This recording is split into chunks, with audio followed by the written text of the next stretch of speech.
What if the legendary city of Dwaraka, Krishna's capital, isn't just a myth, but a real city lying silent beneath the Arabian Sea? For centuries, Dwaraka was a symbol of divine splendor and impermanence, visited only in the imagination. But with modern technology, we're forced to ask, were the ancient poets remembering, not inventing? The search for Dwaraka is more than archaeology. It's a quest to discover if our oldest stories are rooted in spectacular truth. Ancient texts like the Mahabharata describe Dwaraka as a city built by gods, not men. Legends say it was a place where the boundaries between the mortal and the divine blurred, a city that rose from the ocean at the behest of celestial beings. Its very foundation was steeped in myth and wonder, making it one of the most extraordinary cities ever imagined in Indian lore. Krishna, seeking refuge for his people, asked the sea god for land, and the divine architect Vishwakarma built a city of gold and jewels. The city was said to shimmer under the sun, its towers and domes reflecting the light in dazzling patterns. Every palace, every street, was crafted with divine precision, making Dwaraka a marvel not just of architecture, but of imagination and faith.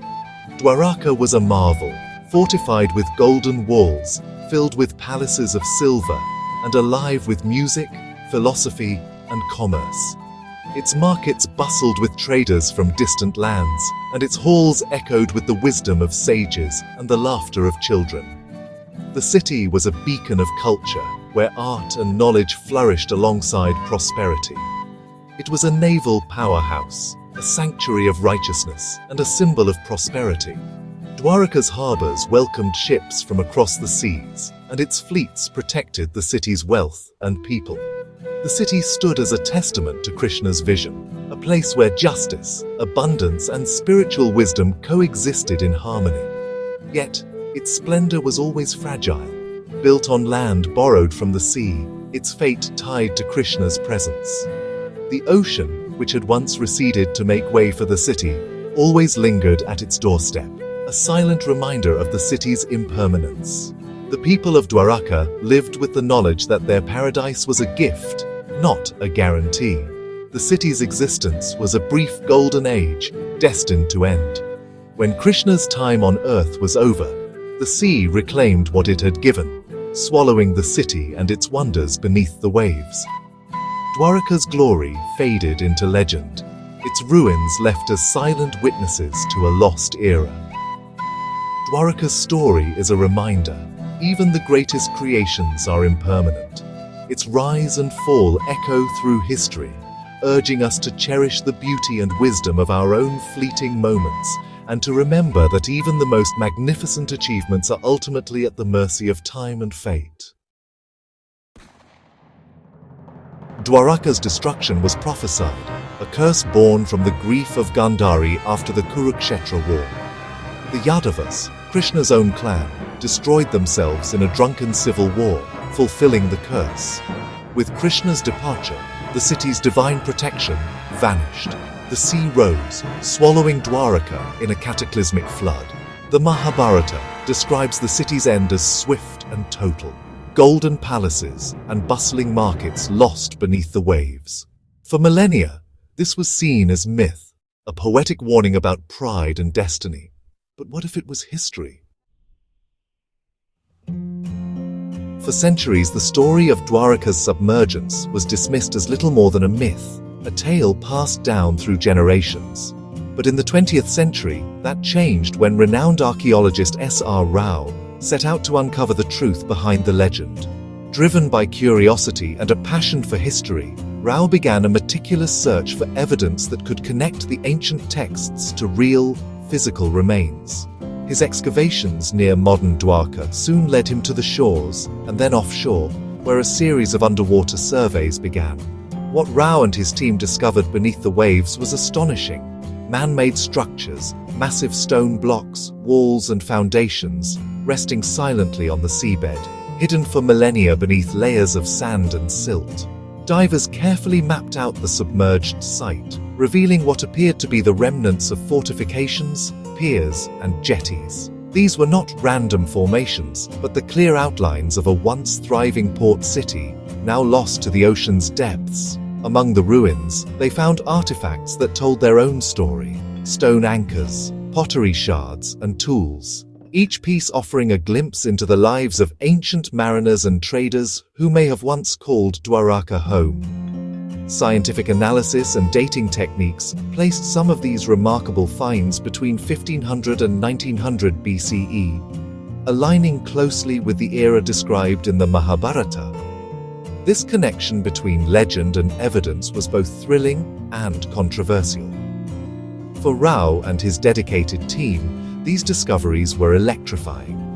Tangible proof that the legendary city of Dwaraka might not just be a story, but a real place, lost and found beneath the waves.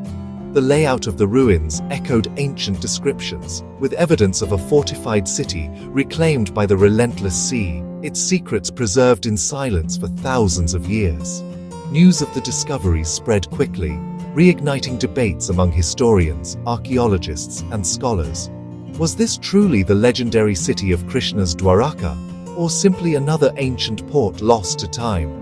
The boundary between myth and history was beginning to blur, as new evidence challenged old assumptions and inspired fresh questions. The ocean's secrets, long hidden beneath the waves, were finally surfacing, inviting the world to reconsider the legends of Dwaraka in the light of discovery. News of the underwater city off the coast of Gujarat sent ripples of excitement and controversy through both the scientific and spiritual communities. The discovery was hailed by some as a breakthrough that could rewrite history, while others approached it with skepticism, demanding more evidence before drawing conclusions. Dr. Rao, the lead archaeologist, insisted that the submerged ruins matched the legendary descriptions of Dwaraka: fortified walls rising from the seabed, ancient stone anchors scattered across the ocean floor, and architectural features that seemed to echo the epic tales. The timeline of the artifacts and structures, according to Dr. Rao, fit the era described in the Mahabharata, lending further weight to the theory that this could be Krishna's lost city. But skeptics quickly pointed out that the evidence was largely circumstantial. Throughout history, many ancient ports and settlements have been swallowed by the sea due to natural disasters, shifting coastlines, or rising water levels. The ruins, they argued, could just as easily belong to any one of these lost ports, rather than the fabled city of Dwaraka itself. Critics also questioned the dating methods and the interpretation of the structures, suggesting that some formations might be natural rather than man-made, or that the remains could be from a generic ancient port rather than a city of mythic significance. The discovery of an even older underwater site in the Gulf of Cambay only deepened the mystery. If multiple ancient cities now lie beneath the waves, was Dwaraka truly unique, or simply one of many sunken settlements along India's vast coastline? The ocean floor, it seems, holds countless secrets, each submerged site adding new layers to the puzzle of India's ancient maritime past. For believers, the underwater ruins are a powerful confirmation of faith and legend. For skeptics, they are a fascinating archaeological puzzle that demands extraordinary proof before rewriting history. The debate rages on. Are these the remains of Krishna's legendary city, or simply another lost chapter in the long and complex story of India's ancient ports? As new discoveries are made and old mysteries persist, one thing is certain: the enigma of the sunken city continues to captivate imaginations, leaving the final answer tantalizingly out of reach. Dwaraka's mystery highlights the tension between faith and science. Believers see the ruins as sacred proof, the Mahabharata's history confirmed by archaeology. Every artifact is a piece of divine truth. The story is the evidence, and science is catching up. Skeptics demand hard-proof inscriptions, unique artifacts, irrefutable links to Krishna's city. For them, the ruins are just another ancient port. Myth and history must be kept separate until proven otherwise. The believer finds harmony between faith and fact. The skeptic insists on caution and evidence. Both perspectives are vital. One preserves wonder, the other demands rigor. The search for Dwaraka is a dialogue between belief and doubt. If Dwaraka's ruins are truly Krishna's city, it would rewrite Indian history, proving a sophisticated urban society existed alongside the Harappans. The Mahabharata would become a chronicle of real events, not just myth. Dwaraka could bridge the gap between the Indus Valley and later Indian civilization, a missing link in our past. Yet, the ambiguity keeps the conversation alive. Science versus faith, evidence versus story. The silent city beneath the waves calls to us, a symbol of all that's lost and all that might be found. Whether it's Krishna's fabled city or another forgotten port, Dwaraka's mystery endures. The quest continues as we search for truth in the depths of legend.